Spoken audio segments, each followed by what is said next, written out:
So let's go over our hair a little bit more. It's kind of bunchy in the back here. So we're going to want to clean those lines up, smooth out the hair. So I'm just using the healing brush a little bit. Just make sure you line it up so you don't get any weird blurry areas. Draw a few lines here. Now here I'm doing the technique where I'm painting in the color on top of it so that I'm not actually removing the hair, I'm just making it a little less obvious. Some of these I'm just going to retouch right out.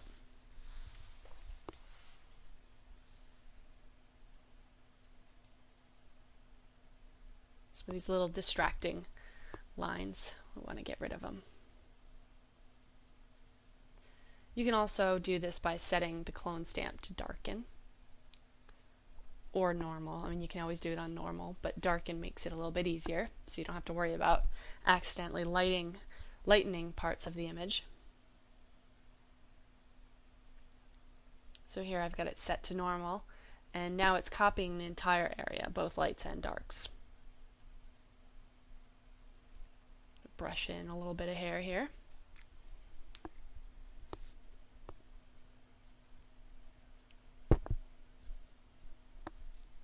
So we're doing, again, what we did with the last image. We're painting in some hair on top of the hair that's already there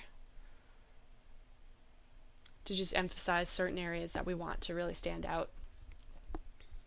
I'm cleaning up some of these little hairs here in the way. It's totally up to you when you're working on an image what hairs you want to take out. Just cleaning up some that stand out to me as being out of place.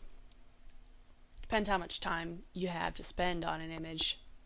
If it's a hair product ad, I mean, you are going to want that hair to be flawless. If it's not about hair, then you don't need to spend as much time working on the hair.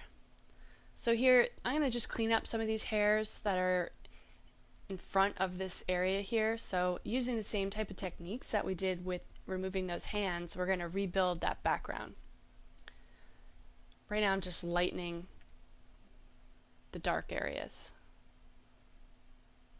Same here. Just line things up. You've got some straight lines, just make sure they stay straight. I'm doing this with the clone stamp set to lighten. So I'm just lightening those hairs that are darker than the background. There's some hairs in there that are lighter than the background, so I'll switch to the clone stamp set to darken or normal. You can do it with either way. Just remove the hairs from the background.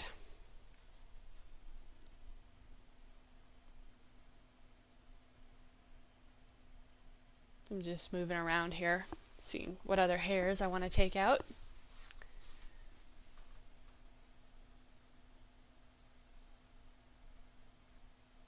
Again, depending on how much time you have to spend on an image, it's up to you.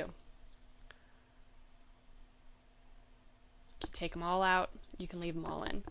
These are just some techniques to take the hairs out, to rebuild the backgrounds from where you're removing hair, to make it look really natural and really good.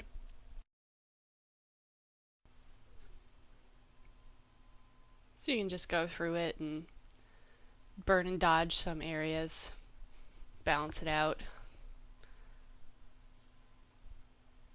You're drawing on top of the image here. You're changing it.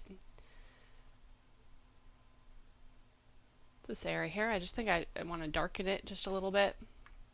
So I'm going to burn in some of that area there. And now if we look at the skin texture, it still looks like real skin.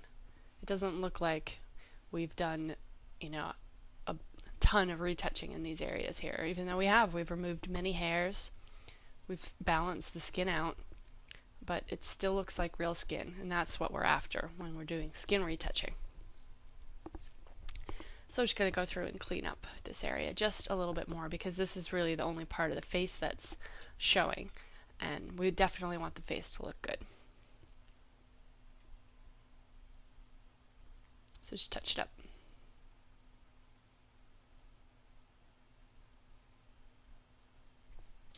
So it's really starting to look good. You know, we've touched it up. We haven't gone too far with it. We've removed some of the hair, leaving some of it in. We can change our exposure at any time to make it a little bit more drastic of a move.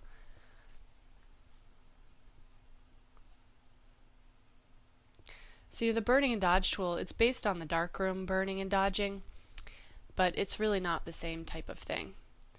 In the darkroom, when you're burning in an image, you block out certain areas and you allow the light to come through to that area. And that's the general idea of what we're doing with the burn and dodge tool. However, we're working with a very small brush at a very low opacity so that we have a lot more control. So we'll just zoom out a little bit here, move to another area. So this dark line here, I think I'm going to balance that out just a little bit. Clean up some of these marks in the hair. Now what I'm doing is I've cloned that area to the right, the lower right of the hair where it looks really good, and I'm just brushing that same area in higher up. Not at full opacity, but pretty dense.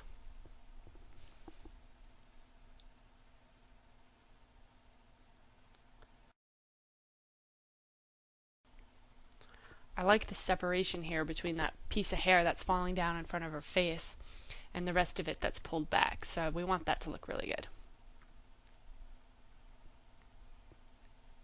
So if I set this to lighten now, I can clean up these hairs that are along the top because the hairs are darker than the background, so they remove easily.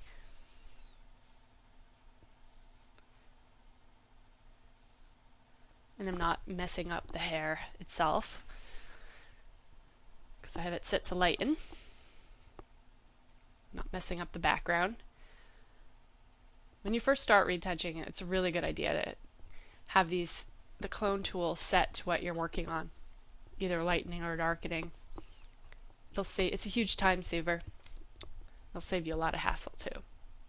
So we can look at our image now and do some color moves. It looks a little dark, so I'm going to lighten it up a little bit. Inverse it, and I'm going to brush this in certain areas. Change my opacity. So the areas that look dark, we're just going to lighten them up a little bit by brushing them in on that curve adjustment layer.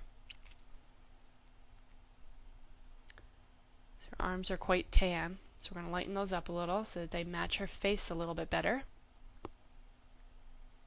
Her chest area, balance it out.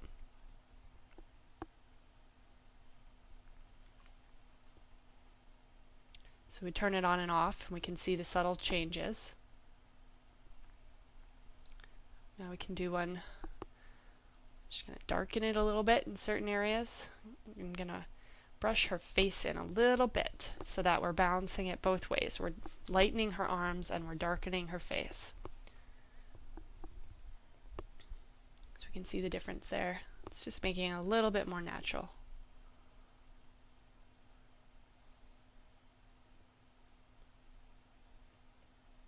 Get rid of that shiny part there. And maybe clean up some of these hairs here.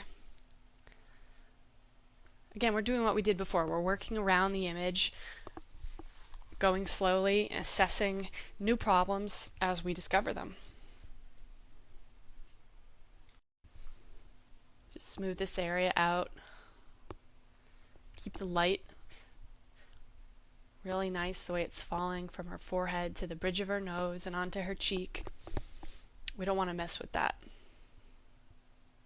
We can fix the color of her eyebrows like we did before. They seem a little blue, so we're going to just paint them in with that nice neutral brown color.